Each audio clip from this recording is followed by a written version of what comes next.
Vậy lâu nay xa anh đã biết là trái tim em đã thay đổi rồi. Thế nhưng anh ngày qua vẫn cố gắng cười, dù lòng đau trong nói thành câu. Cũng bao đêm ngồi buồn anh suy nghĩ nhiều, uống bên em hay anh dừng lại. Níu tay nhau chỉ làm dài thêm nỗi đau. Giờ thì anh biết làm sao. Anh đã từng suy nghĩ anh sẽ rời xa em, để cho em đến đúng nơi em hằng mơ. Dù lòng anh có yêu em rất nhiều, nhưng anh không cho em giấc mơ. Anh dừng lại em hãy bước tiếp con đường em. Đoạn đường ấy sẽ chẳng có anh đi kề bên, và anh sẽ cố gắng để quên bao kỷ niệm, quên một người quá khứ anh đã từng yêu.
Rất lâu nay xa anh đã biết là trái tim em đã thay đổi rồi.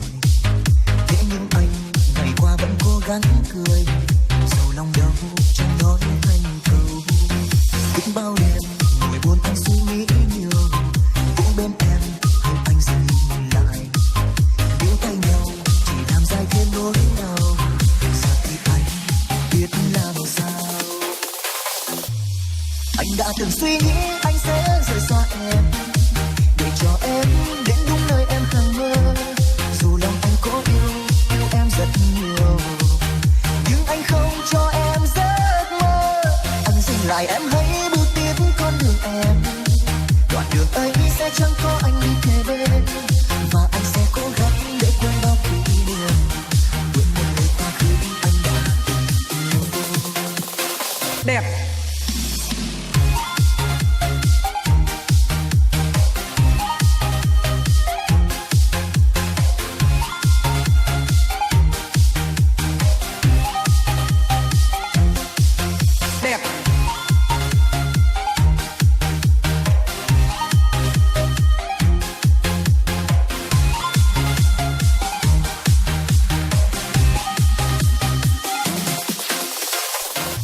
Lặp lại trong anh giây phút cứ ngỡ như ngày hôm qua, nhìn vào trong căn phòng vắng cô đơn riêng mình anh thôi. Có phải một cảm giác như đang giày vò lương tâm anh, thật cần gì khi anh đã rơi một tình yêu.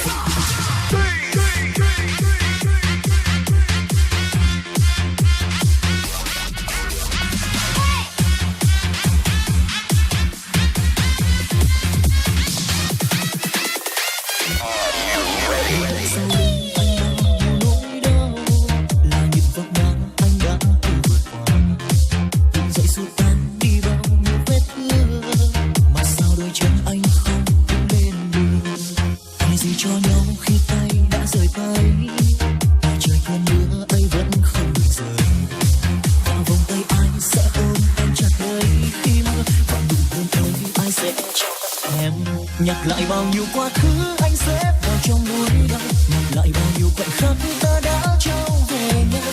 Nhắm thật chặt đôi mắt anh mơ về em sớm mai, là một ngày nơi có em đi chung đường. Lặp lại trong anh giây phút cứ ngỡ như ngày hôm qua, nhìn vào trong căn phòng vắng cô đơn riêng mình anh thôi. Có phải một cảm giác như đang giày vò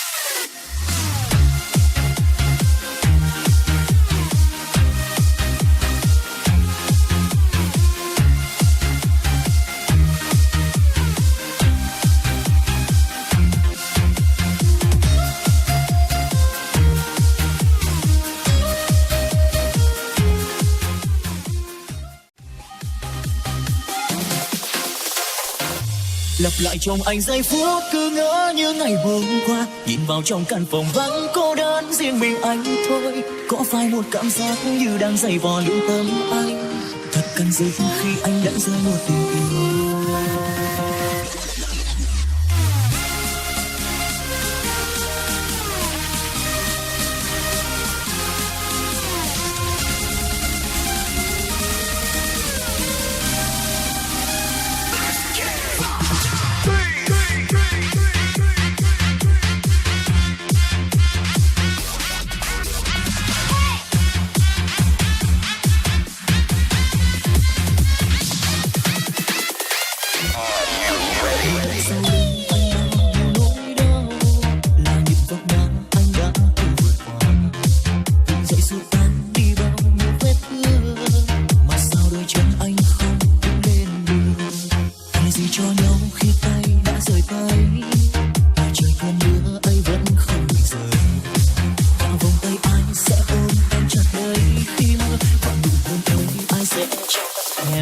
Nhắc lại bao nhiêu quá khứ anh xếp vào trong núi đau, nhắc lại bao nhiêu khoảnh khắc ta đã trao về nhau.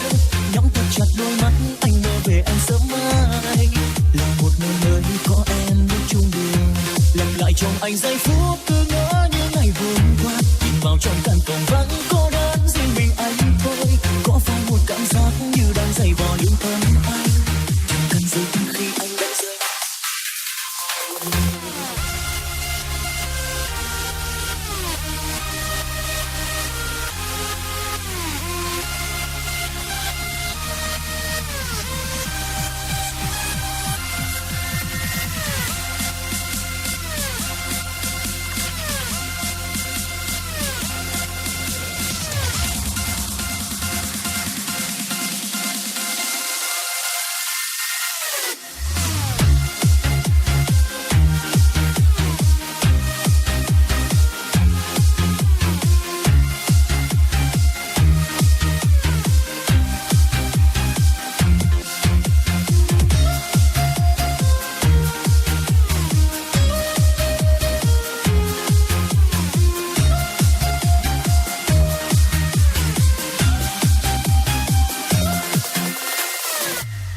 Nhìn lại sau lưng anh bao nỗi đau, là những vòng má anh đã cố vượt qua. Từng dậy xua tan đi bao nhiêu vết thương, mà sao đôi chân anh không lên đường. Là gì cho nhau khi tay đã rời tay, tại trời cơn mưa ấy vẫn không rời. Và vòng tay anh sẽ ôm em chặt đây khi mưa, và nụ hôn ấy ai sẽ trao tặng em. Nhắc lại bao nhiêu quá khứ anh xếp vào trong núi đau, nhắc lại bao nhiêu khoảnh khắc ta đã trao về nhau. Nhắm thật chặt đôi mắt anh mơ về anh sớm mai, là một nơi mới có em bước chung đường. Lặp lại trong anh giây phút cứ ngỡ như ngày hôm qua, nhìn vào trong căn phòng vắng cô đơn riêng mình anh thôi. Có phải một cảm giác như đang giày vò lương tâm anh, chẳng cần gì khi anh đã rơi. Nhắc lại bao nhiêu quá khứ anh xếp vào trong nỗi đau, nhắc lại bao nhiêu khoảnh khắc ta đã trao về nhau.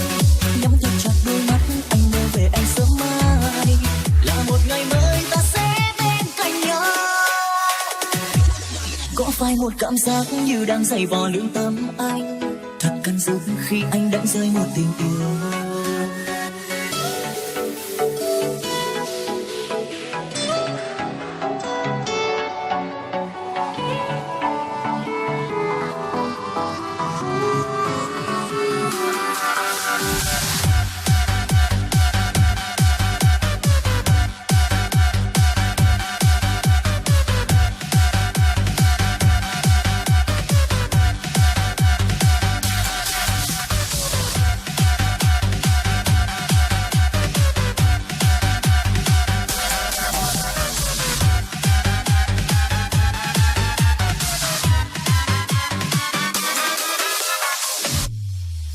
Thời gian qua đôi ta đã cho nhau những gì, ngoài tình yêu không cảm giác ta dành cho nhau.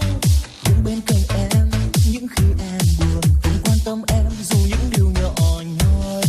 Và rồi hôm nay em hạnh phúc bên người, khoảng cách cuộc sống đã chia cách đôi ta. Vốn tình còn em sai lầm thuộc về anh. Và phải chăng em đã hạnh phúc bên vòng tay người ấy,